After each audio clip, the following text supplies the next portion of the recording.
दोस्तों मूवी की शुरुआत में हमें दो बच्चे दिखाए जाते हैं जो मोबाइल गेम्स खेलने में लगे हुए थे। तभी वहां पर उनके दादाजी आकर उनसे कहते हैं कि तुम लोग मोबाइल गेम्स खेलने की बजाय किताबें पढ़ा करो।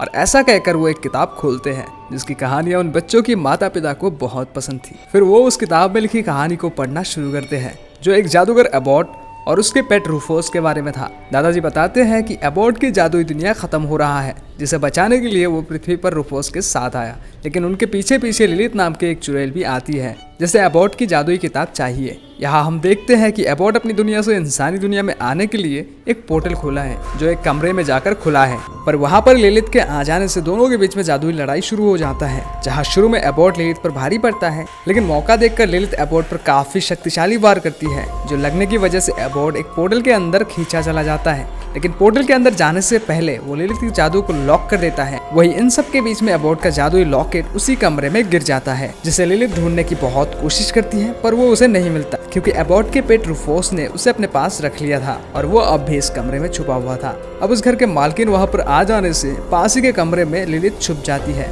इसके 2 साल बाद स्कॉट और एमिली नाम के 2 बच्चे वहाँ पर आते हैं जहाँ लिलित और एबॉट की लड़ाई हुई थी। दरअसल ये मेंशन स्कॉट के दादी का होता है, जहाँ स्कॉट अपनी फ्रेंड एमिली के साथ घूमने आया है। उस मेंशन में 3 नौकर भी होता है जिनका नाम नॉर्मन, एडगर और लिलित है। लिलित असल में वही चुड़ैल है जो एबॉट के पीछे दूसरी दुनिया से आई थी, पर क्योंकि अब वो अपनी पावर्स को यूज नहीं कर सकती, इसीलिए वो इसी मेंशन में मेड का काम करने लग गई। अब अगले सीन में हम स्कॉट और एमिली को मेंशन के बाहर बने सीढ़ियों में देखते हैं, जहाँ अचानक से एक सेब उनके पास आता है और पीछे मुड़ते ही एमिली को किसी की पूंछ दिखाई देती है। वो ये बात स्कॉट से भी बताती है, लेकिन स्कॉट उसके बात पर ज्यादा ध्यान नहीं देता। दूसरी तरफ एडगर और नॉर्मन मेंशन के अलग अलग कमरे में झांकने की कोशिश कर रहा होता है, क्योंकि वो अक्सर इस मेंशन से चोरी करता है। अब रात के वक्त जब स्कॉट और एमिली सो रहा होता है, तब कुछ आवाज आने की वजह से एमिली नींद से उठ जाती है और वो स्कॉट को भी जगाकर पास ही के कमरे में चेक करने जाती है, जहाँ वो देखते हैं कि ये आवाज एडगर, नॉर्मन और लिलित की वजह से आ रहा होता है, जो एक कमरे में बात कर रहे हैं। स्कॉट उनसे पूछता है कि तुम लोग यहाँ क्या कर रहे हो, जिस पर लिलित बताती है कि हमें नींद नहीं आ रही थी, इसीलिए हम जाग रहे हैं। जो सुनकर वो दोनों वहाँ से जाने लगते हैं, लेकिन तभी उन्हें एक दूसरे कमरे से आवाज सुनाई देता है, इसीलिए अब वो दोनों उस कमरे के अंदर जाते हैं, जहाँ जाने पर हम देखते हैं कि ये वही कमरा है जहाँ पर लिलित और एबॉट की लड़ाई हुई थी। एबॉट का पेट रूफस अभी भी इसी कमरे के अंदर होता है, जिसे देखकर एमिली और स्कॉट डर जाते हैं। एमिली देखती है कि वहाँ पर एक सेब पड़ा हुआ है, जिसे उन दोनों के आने से पहले रूफोस खा रहा था। एमिली वापस से उस सेब को रूफोस के पास रख देती है, जिसके बाद एमिली और स्कॉट डिस्कस करने लगते हैं कि आखिर ये कौन सा जानवर है, क्या ये कोई रकून है या फिर एक डॉग, जिस पर रूफोस खुद ही बताता है कि मेरा नाम रूफोस है। साथ ही साथ वो स्कॉट को भी उसके नाम से बुलाता है, जिसे सुनकर स्कॉट बहुत ही ज्यादा हैरान होता है और उससे पूछता है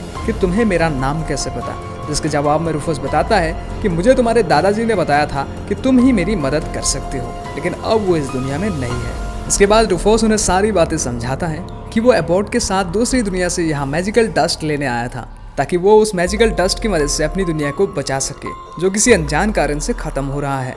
लिलित नाम की चुड़ैल उनके पीछे बढ़ गई, जिसने एबॉट को दूसरे डायमेंशन में भेज दिया। एडगर और नॉर्मन कमरे के बाहर से एक छेद की मदद से उन्हें देख रहे थे, जहाँ रूफोस की बातों से उन्हें पता चलता है कि लिलित एक चुड़ैल है। जबकि इस तरफ रूफोस एमिली और स्कॉट को एबॉट की लॉकेट दिखाते हुए ये कहता है कि इसमें वो मंत्र लिखा हुआ है जिसकी मदद से हम किसी भी पोर्टल को खोल सकते हैं। तब एमिली उस लॉकेट के पीछे लिखा हुआ मंत्र को देखती है, जो कि लैटिन लैंग्वेज में लिखा हुआ है, और क्योंकि वो इस लैंग्वेज को पढ़ सकती है, इसीलिए वो इसे पढ़ के एक पोर्टल सच में खोल देती है, जिससे होकर वो तीनों एक जंगल में पहुंच जाते हैं। फिर सीन शिफ्ट होकर एडगर और नॉर्मन की तरफ आता है, जहां वो लिलित को रूफोस के बारे में बताते हुए उससे ये सवाल करते हैं कि क्या तुम एक चुड़ैल हो, जिसके जवाब में लिलित उन्हें एमिली, स्कॉट और रूफोस को ढूंढने के लिए कहती है, वरना वो उन दोनों को चूहा बना देगी। दूसरी तरफ स्कॉट, एमिली और रूफोस उस जंगल में बनी एक नदी के किनारे बातें कर रहे थे। तभी वहाँ पर एक मगरमच्छ आकर रूफोस को अपने मुंह में भर लेता है। रूफोस उसके मुंह से बाहर निकलने की कोशिश करने लगता है, पर उससे पहले कि वो मगरमच्छ रूफोस को निगलता, एबॉट वहाँ पर आ जाता है और किसी तरह से उसे बचा लेता है। हालांकि रूफोस और दोनों बच्चे एबॉट की बातों से समझ जाते हैं कि उसकी याददाश्त जा चुका है।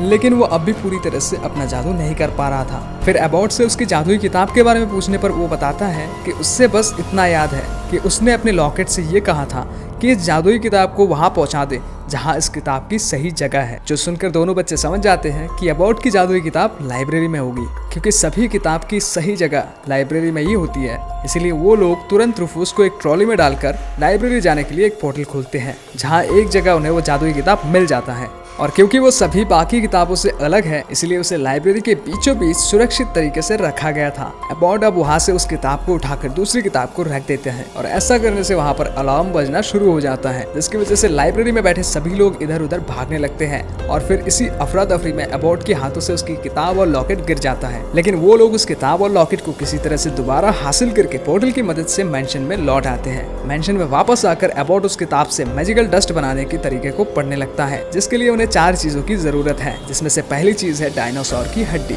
इसलिए अब अबॉट रेगिस्तान में जाने का एक पोर्टल खोलता है, जिसमें एमिली, स्कॉट और रूफूस चले जाते हैं। और अब इससे पहले कि अबॉट उस पोर्टल में जा पाता, वहाँ लिलिथ आकर उसके किताब के 2 टुकड़े कर देती है और अबॉट आधी किताब को लेकर ही रेगिस्तान में आ जाता है, जहाँ डायनासोर का कंकाल रेत के नीचे दबा हुआ है, जिसे बाहर निकालने के लिए वो अपना जादू करता है। पर उसके जादू करते ही गलती से डायनासोर के कंकाल में जान आ जाता है, जो उन सभी पर हमला करके रूफूस को खा जाता है। पर क्योंकि वो सिर्फ एक कंकाल है, इसीलिए रूफूस उसकी हड्डी जैसे स्ट्रक्चर से बाहर निकलकर अबॉट और दोनों बच्चों के साथ मेंशन में वापस आ जाता है, जहां उसके हाथ में डायनासोर की एक हड्डी भी है। पर मेंशन के अंदर आने पर उन्हें एमिली और स्कॉट कहीं नहीं दिखते, जबकि वो लोग अबॉट और रूफूस से पहले ही यहाँ आ गए थे। जिसके बाद सीन शिफ्ट होकर स्कॉट और एमिली को दिखाया जाता है, जिन्हें एडगर और नॉर्मन ने लिलिथ के कहने पर बांध कर रखा था। तभी पीछे से अबॉट और रूफूस आकर दोनों बच्चों को एडगर और नॉर्मन की कैद से छुड़ा लेते हैं, जबकि दूसरी तरफ लिलिथ, जिसके पास जादुई किताब का दूसरा हिस्सा था, वो उसकी मदद से एक ऐसा दवा बनाती है जिसको पीने के बाद उसकी जादुई शक्तियाँ वापस आ जाता है।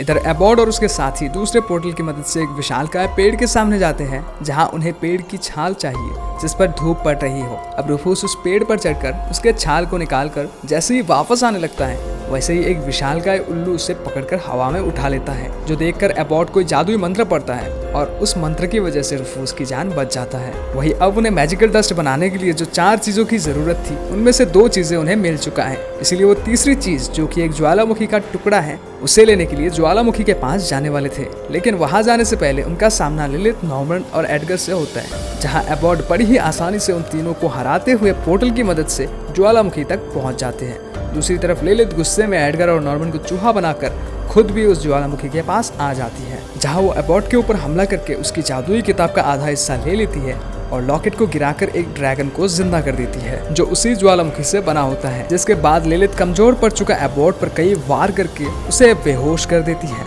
उधर रूफूस अकेले ही उस ड्रैगन को मारने के लिए उसके ऊपर चढ़ जाता है, जहां उस ड्रैगन के सर पे वो एक तलवार घुसाने लगता है, और वो तलवार तभी पिघल जाता है, क्योंकि उस ड्रैगन के शरीर में खून नहीं बल्कि ज्वालामुखी का लावा बह रहा है। तब रूफूस उस ड्रैगन की पीठ से उतरकर पास ही में पड़े अबॉट की लॉकेट से मेंशन जाने का पोर्टल खोल देता है, ताकि एमिली और स्कॉट वहां से भाग जाएं। इस पर वो दोनों बच्चे ऐसा ही करते हैं, जबकि लिलिथ रूफूस के हाथों से लॉकेट लेकर खुद भी मेंशन में चली आती है। वही इतने देर में अबॉट को भी होश आ जाता है, जिसे अब अपनी पूरी पावर्स के बारे में याद आ गया है। इसलिए वो अब अपने पूरे पावर्स को यूज करके एक बार में ही उस ड्रैगन को मार गिराता है। जबकि इस तरफ एमिली और स्कॉट लिलिथ से अबॉट की लॉकेट छीनकर भागने की कोशिश करते हैं, जिससे गुस्से में लिलिथ उन पर वार करती है। लेकिन सही वक्त पर रूफूस वहां आकर लिलिथ के वार को अपने ऊपर ले लेता है, जिससे उसकी मौत हो जाता है। अब अपने पेट रूफूस की मौत को देखकर अबॉट गुस्से में लिलिथ को एक पोर्टल से दूसरे डायमेंशन में भेजकर उस डायमेंशन का पोर्टल ही बंद कर देता है। जिसके बाद वो एमिली और स्कॉट को बताता है कि उन्हें जिन 4 चीज़ों की ज़रूरत थी, जिसमें से 3 चीज़ें उन्हें मिल चुका है और चौथी चीज़ उन्हें किसी भी बीइंग का खून चाहिए। इसलिए वो रूफूस के खून के एक बूंद को लेकर बाकी चीज़ों के साथ मिला देता है और फिर एक मंत्र पढ़ने के बाद अबॉट को मैजिकल डस्ट मिल जाता है, जिसकी मदद से वो रूफूस को जिंदा करके अपने साथ वापस अपनी दुनिया में लौट जाता है। अब मूवी के आखिरी सीन में हम स्कॉट के दादी को देखते हैं, जिनसे वो दोनों रूफूस, अबॉट और उनके जादू के बारे में शेयर करते हैं, जिस पर दादी कहती है कि सबसे पावरफुल जादू प्यार में होता है, क्योंकि प्यार से पावरफुल कुछ भी नहीं है। और ऐसा कहकर वो फिर वहाँ से चली जाती है। तभी रूफूस फिर से वहाँ आकर एमिली और स्कॉट से मदद मांगता है, क्योंकि उसके वहाँ कोई बड़ी प्रॉब्लम आ गया है, और यहीं पर ये मूवी ख़त्म हो जाता है। अब दोस्तों, मे भी इस मूवी का कोई दूसरा पार्ट भी आएगा, जिसकी कहानी दादाजी उन बच्चों को सुनाएगा, क्योंकि लास्ट में हमें हिंट देखने को मिला। तो अगर आप नहीं चाहते कि आप वो पार्ट मिस कर दो, तो वीडियो को लाइक करके चैनल को सब्सक्राइब ज़रूर कर लेना। Thanks for watching.